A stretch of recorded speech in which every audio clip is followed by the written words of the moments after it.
Hello students, all is well. Welcome you all in our social science class, and today I am going to teach you the making of national movement 1870s to 1947 in history. So let's start this chapter with the important topics which we are going to be discussed. First, I will introduce you this chapter, then we will understand about the emergence of nationalism, formation of Indian National Congress, and a nation in the making, freedom of speech and expression, and what was happened in the Swadeshi movement, formation of Muslim League we will say, and we will discuss on the growth of mass nationalism. Students, in our previous classes we have discussed that after the revolt of 1857, the English East India Company was replaced by the British Crown. Many Indians were optimistic and expected a new beginning, but the British continued their oppressive and repressive policies. The Indians realized that their welfare was not a matter of concern for the British government. This gradually led to the development of nationalist feelings. The stage was now set for the Indians' independence, and only a final steps was needed to achieve this goal.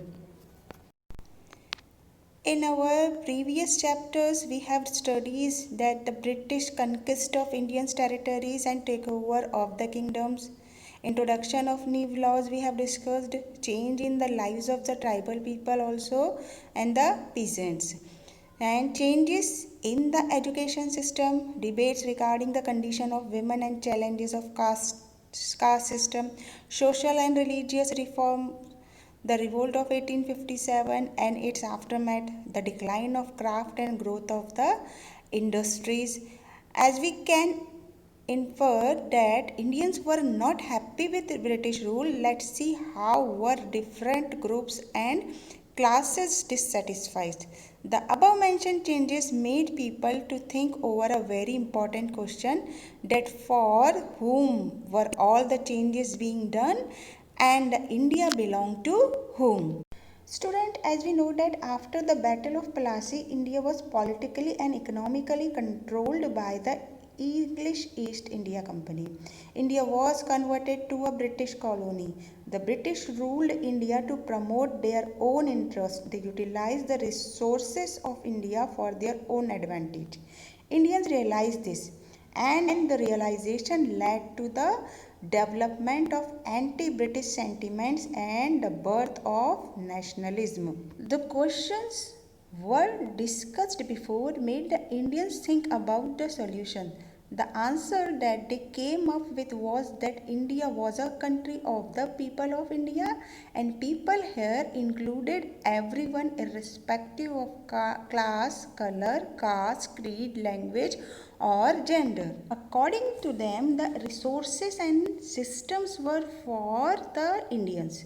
This led to the awareness that the resources which were meant for the people were being used by the Britishers, and they were also controlling the lives of Indians.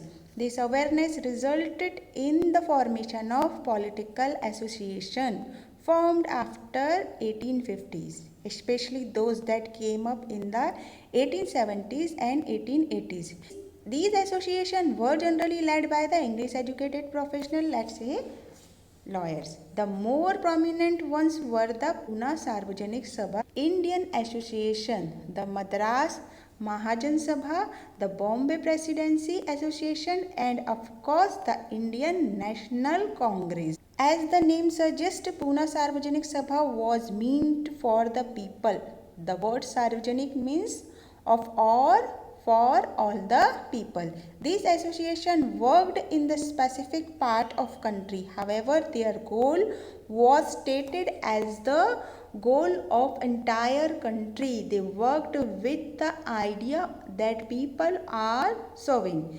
Their aim was that Indians should be empowered to take decisions regarding their affairs. The discontent against the Britishers grew stronger during the 1870s and 1880s. The Arms Act was passed in 1878, which disallowed Indians to keep arms, and not only this, the Vernacular Press Act was also passed, due to which journalists could publish only that news which was not against Britisher or their policies. It also allowed the government to seize or take over the assets of newspaper, including their printing presses. In 1883, an outcry was seen over the attempt by the government to introduce the Albert Bill.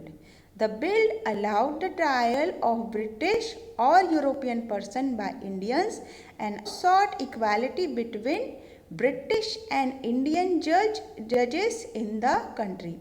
But when the whites opposed this bill, it made Indians angry, and this event highlighted the racism against the Indians by the Britishers. So we can say that there was a dire needed for an all Indians organization of educated Indians since 1880s, but the controversy created by the Albert Bill deepened this desire. Indian National Congress. In 1885, 72 delegates from all over the country met at Bombay, thus forming an association known as the Indian National Congress. The early leadership of Dadabhai Nehruji, Firoz Shah Mehta, Badruddin Tayyabji, W.C. Banerjee, Surendranath Banerjee, Romesh Chandra Dutt, S. Subramaniam Iyer were largely from Bombay and Calcutta. Nehruji was an publicist who was settled in London and was also a member of the British Parliament, so he guided the younger nationalists. Retired British officer also played an important role in bringing Indians together. Such associations brought the feeling of one nation among all the Indians. A nation in the making. Students, the Indian National Congress has two groups, namely moderates and radicals. Moderates were those who believed in pleading with the British government to bring about reforms, and radicals were those who wanted to oppose the British strongly. They were in favor of strike and boycotts. Congress in its initial year was moderate in the objectives.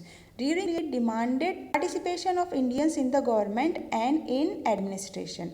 It demanded more powers and more representation in the legislative council, and also its introduction in provinces where it did not exist.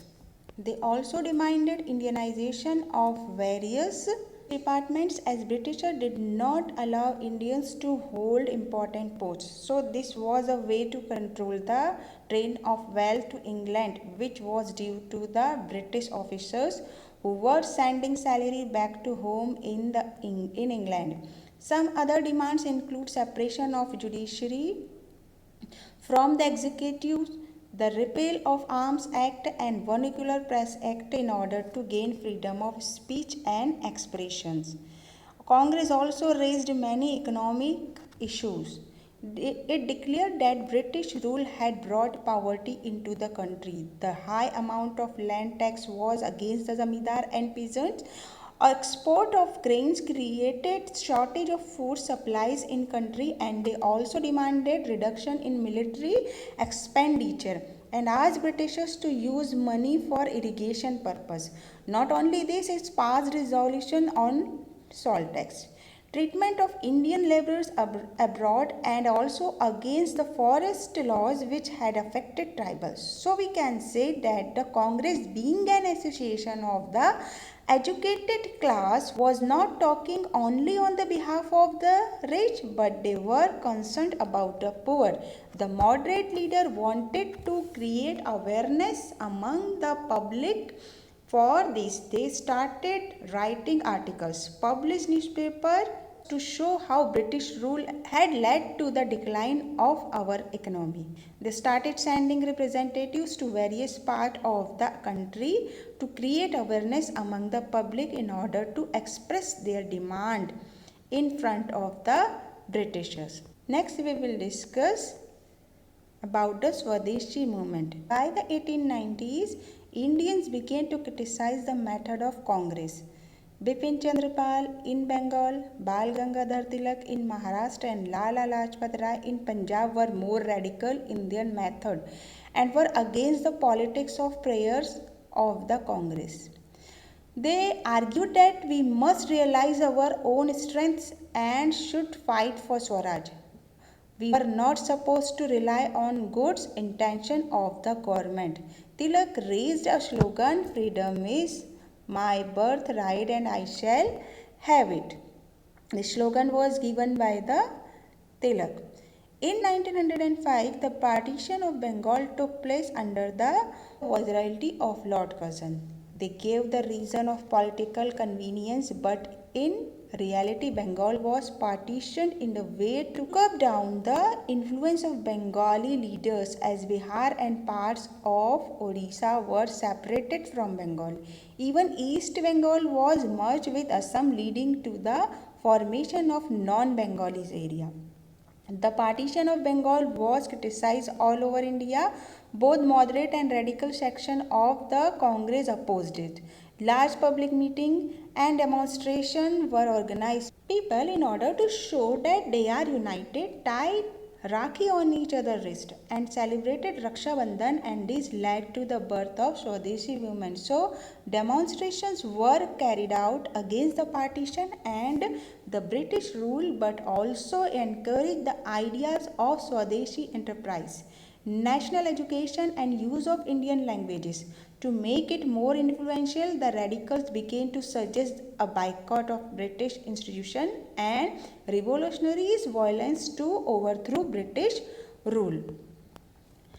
Muslim League. In the beginning of the century, Muslim landlords and Nawabs formed the All India Muslim League at Dhaka in 1906.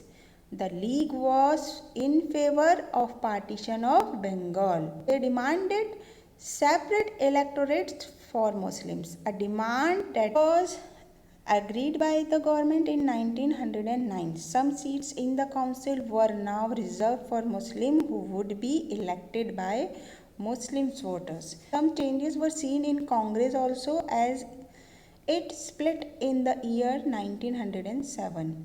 The moderates were not in the favor of boycott as it involved the use of force. Later on, it reunited in 1915.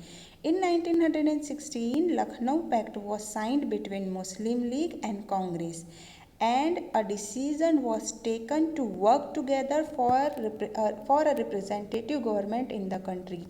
After this, the struggle started growing stronger, which made it a mass movement. So let's discuss about this now. The growth of mass nationalism. After 1919, the struggle against the British rule started becoming a mass movement, which involved peasant tribes, students and women as well. Some business groups also began to support the Congress in the 1920s. During the First World War, India faced a large deficit due to military expenses. This means that the expenditure was very huge, and to bear that, government started extracting huge amount of tax from the local people. The rise in the prices of commodities was creating difficulty for the common people.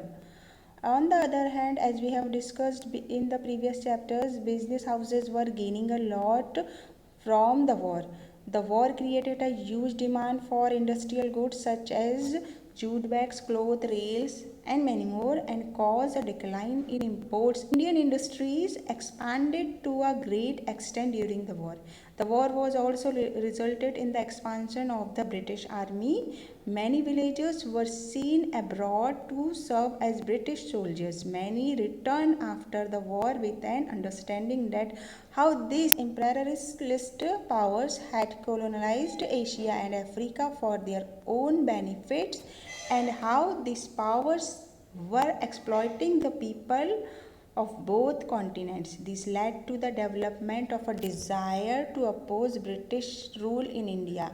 In 1917, a revolution took place in Russia in which peasants and workers struggled for their rights. This inspired the Indian nationalists as the idea of socialism circulated widely. Now that we know about the situation during and after the First World War, we will now discuss about Mahatma Gandhi in our